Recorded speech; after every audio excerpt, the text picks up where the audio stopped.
not who he says he is. All right, let me bring up, thank you very much. Let me bring up Adrian Amorin.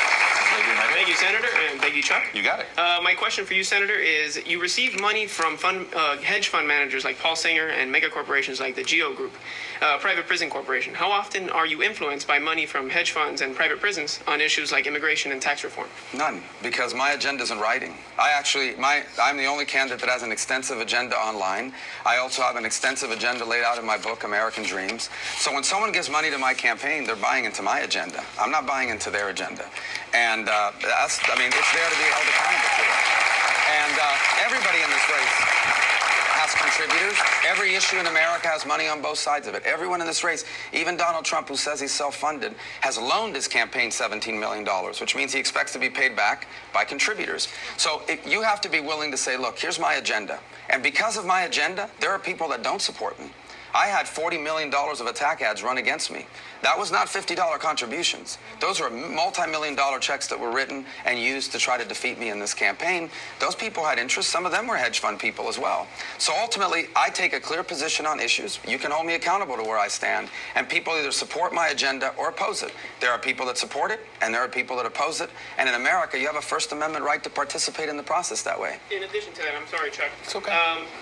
Candidates like Bernie Sanders, they don't receive any money from any interest groups unless it's the people. People like sitting in this room.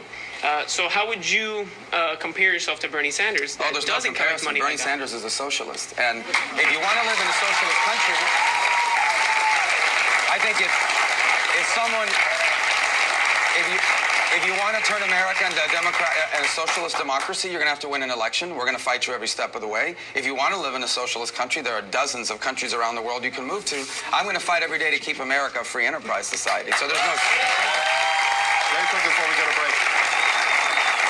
If you could change one thing about the campaign finance system after going through all this, as a candidate, what would you change? I don't know. I mean, to be honest with you, I don't know. Because, do you think it's broken? Well, it's just, look, there's a lot of money in politics, but here's the bottom line. If you look at what's happened in this campaign, the dominant feature of the Trump campaign has not been that he ran a bunch of commercials. Right. It's been that he's been able to dominate the earned media. And you had the head of CBS saying the other day, I don't know if Donald Trump may not be good for America, but he's good for CBS because of ratings. Well, but I think that's true in every one of these networks. So there are millions and millions of dollars of media that doesn't, that's out there. And the other point I would make is every time we've tried to run a commercial, all these media outlets charge us. So we have to raise money. Right. Because you guys keep charging us to run commercials. So there's no, that I hear you, there's no magic wand you would wave here. I don't know.